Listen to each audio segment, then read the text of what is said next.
今日呢條片就唔係一啲歡笑嘅。咁近日網上咧流傳一單嘅狗仔俾4位年輕好細嘅細路對呢個狗媽媽黃黃對佢哋做出一連串嘅傷害同埋虐殺嘅行為。咁呢條片咧，大家上網睇完之後咧，都咧嘅怒火咧係去到極點嘅。佢哋用木棍同埋拍片去打呢個狗 BB 同埋黃黃。佢哋仲要特登潑一啲汽油落去黃黃嗰度，跟住然之後點火，燒到大家仲想燒呢一邊燒嘅時候，仲用線去拉扯就嚟死，但仲掙扎緊嘅黃黃。呢一張就係網上揾到嘅圖，但係由於佢黃黃俾人燒嘅時候，呢個畫面太殘忍，所以我哋會打格仔。佢哋焚燒佢哋嘅時候，虐殺咗虐殺嘅片。佢其實係虐殺咗一隻哺乳期嘅流浪狗媽媽黃黃，同埋佢3隻嘅 BB 啲家長諗，他只是個孩子，呢啲嘢佢都唔識，咁咪教咯。哇！犀利，竟然可以唔教嘅喎，由細開始。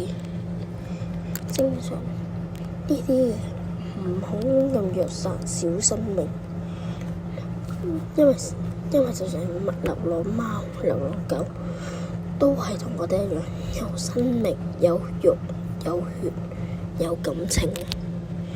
咁其實我哋係咪應該為咗鍾意一時貪玩？有乜理由呢啲家長可以唔教佢呢啲小朋友要珍惜生命，唔好亂咁虐殺任何嘅小生命？咁係咪而家做家長呢？咁多家長好鍾意縱容自己嘅小朋友，即係佢做錯嘢就幫佢話，他只是個孩子，好多嘢都唔識，或者有啲虐待小朋友。哇！我真係諗緊，而家啲家長做家長係咪要考牌啊？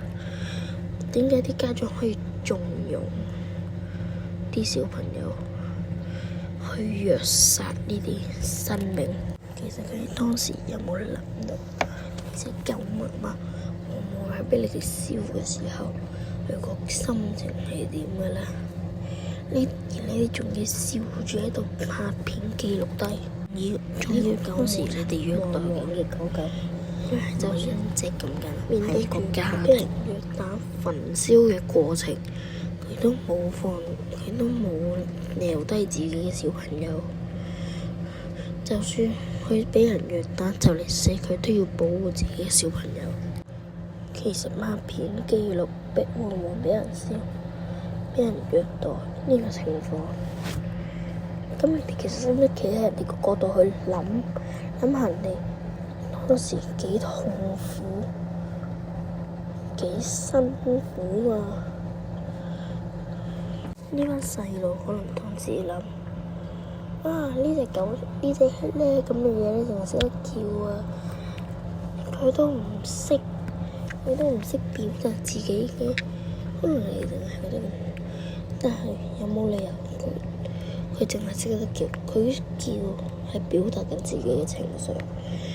佢哋淨係覺得呢啲狗狗淨係識得叫，同埋識得移動，唔會覺得佢哋係會驚，係會受傷嘅生命嚟嘅。其實我想問下你哋，真係教人類有感受，咁唔通狗狗冇感受啊？啲貓狗，就算係一啲老鼠，嗰啲都全部有感受。佢哋係有血有肉有生命，係一個生命嘅。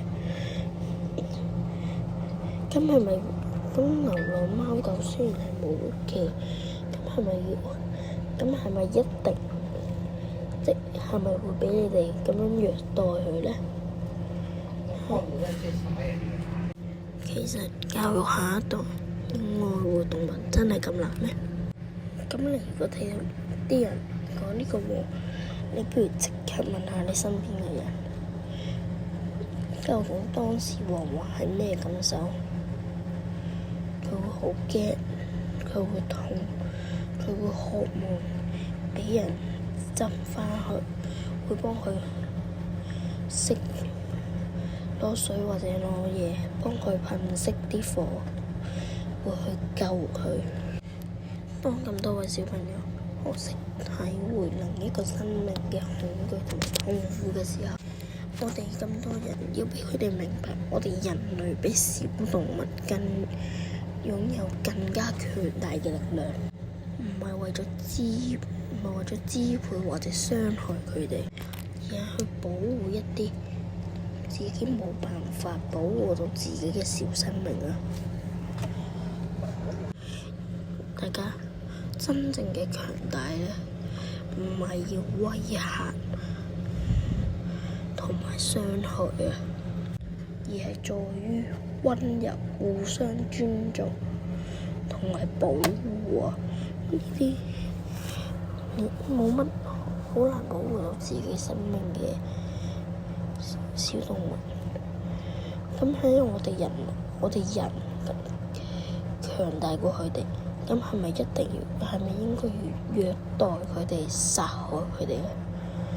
我哋應該要溫柔尊重佢哋同埋保護佢，溫柔咁對佢哋，尊重佢哋同埋保護佢哋啊！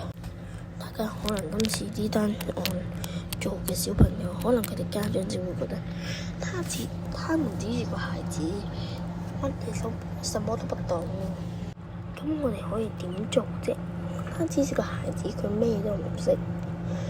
咁我哋可以點樣教啊？我哋可以點樣做啊？你淨係需要一個字，淨係需要每日抽啲時間，叫佢坐喺度，聽下你點樣教。你教下佢，自然就會明尊重生命。就算係小動物，係流浪嘅動物，都係有生命、有感情、有血有肉嘅。最後，身為大人或者家長嘅大家，最緊要都係身教重於言教，要以身作則。咁多因為所有小朋友，好多小朋友嘅時候，都係會睇住大個屁做嘅嘢，或者一個學習大師去學習嘅，都係會睇住你做嘅一舉一動。